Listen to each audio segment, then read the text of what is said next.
Down to Earth is a year-long project of many agricultural organizations, including the Alabama Farmers Federation. Its purpose is to shine a spotlight on the important role farmers play in protecting our environment. Today we're talking about animal and plant efficiency. Over the last 3/4 of a century, agricultural production has nearly tripled, while the resources farmers use, such as land, energy, and fertilizer, has remained stable. Today we're talking with Dorman Grace of Walker County. Dorman, thank you for coming in the studio to talk to us today. Thank you, Kevin. Look forward to it. Great.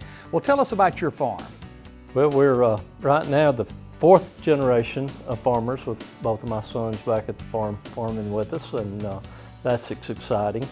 But it gets difficult sometimes trying to make a living off the farm, so work at it very hard. So give me some idea of what you're producing and the volume of what you're producing. Mainly, we started out with chickens and cows, and my father row cropped up to the early 70s, and then we went strictly poultry and cattle, and now we're back to poultry and cattle, and about 1,500 acres of row crops, corn, soybeans, and wheat. So why is it that your family stopped row cropping and then resumed? Well, in the early 70s, and the new technology, and you had to get bigger, and Dad didn't have any way of getting bigger, and the poultry industry had grown since the 1950s, and we'd started in the 50s raising chickens, and so he did that. And hogs, we had a few hogs back then. They went to 10 cents a pound and couldn't even pay the feed bill, so we stopped doing that. And the row cropping, you had to plow the fields, and our land at that time, with plowing, it would end up in the creek. So that wasn't very good for our land, so he stopped doing that, and then we went strictly with the chickens and cattle. Okay. Well, since you have resumed, how does the production on your farm compare to, say, 30 years ago or longer?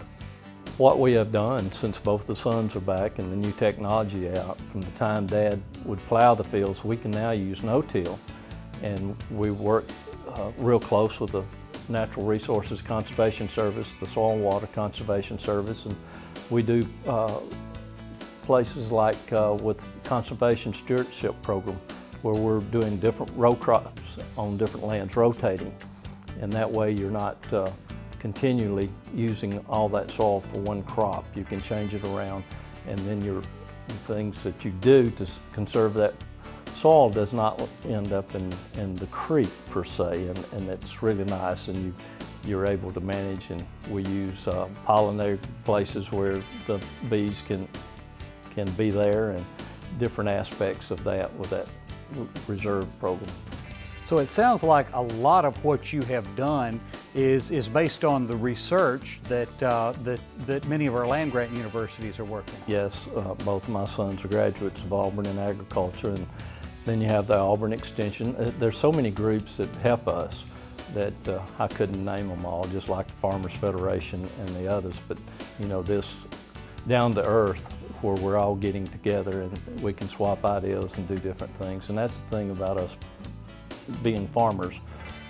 One man farm might learn something and then pass it on to the rest of us, something that helps. Yeah, it's certainly not something like maybe 50 or 100 years ago, where everybody was sort of the Lone Ranger in agriculture. You have to depend on your neighbors and the research. That's right, and it's been very important to us to continue with our education. We make our living from the land, and we're producing products for the general public to be able to produce their food for them. So we're very concerned about the products that we give to them to be able to buy at the grocery store, and we want to stay on the land. So you said several times during this interview about your land winding up in the creek. What are some of the practices that you put in place to prevent that? In the valleys, in the field, if there's a slope, you use grassways where the soil doesn't leave. The water will run through that grassway and get to the creek, and you're not losing the soils. If you did have a place where a reel or a place would start, we plant that and make sure that doesn't happen again. And you're watching the land all the time to make it be more productive. All right, great. Dorman Grace from Walker County, thank you for being with us today. For more information on the Down to Earth program, go online and visit downtooearthal.com. When Simply Southern continues, Stacy Little of SouthernBite.com is preparing a delicious new dessert that's based on a childhood favorite, the peanut butter and jelly sandwich. What we eat, what we wear. It all starts somewhere. And if it's good, it usually starts with a farmer. And that somewhere is right here in Alabama. In a field, in a barn, on a tractor. Right now, there's a farmer starting something good for all of us. And it all starts right here in Alabama. There's nothing quite like sitting down to a home-cooked meal with fresh vegetables from the garden. With Bonnie plants from your local quality co-op store, you can enjoy the freshest vegetables right from your own backyard.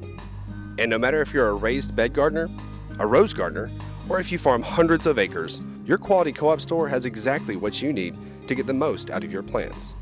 You'll always find what you need, plus friendly, knowledgeable advice at your local quality co-op store.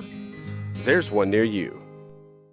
You can save some green on your next big green machine purchase. Alabama Farmers Federation members qualify for an upgraded John Deere Rewards membership, which offers discounts on equipment including mowers, utility vehicles, and tractors. For details, visit alphafarmers.org/perks. Click on the Home and Outdoors category, and then click on the John Deere logo. Follow the instructions, and you could save hundreds. It's just one of the perks of being an Alabama Farmers Federation member. For more Simply Southern, follow us on social media. And while you're online, visit our website, simplysouthern.tv.net. Simply Southern continues in a moment.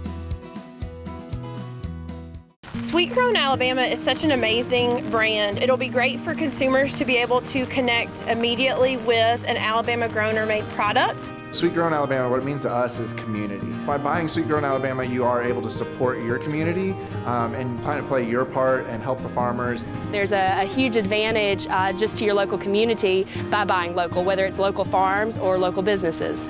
Find Sweet Grown Alabama farms, markets, restaurants, and stores near you at sweetgrownalabama.org.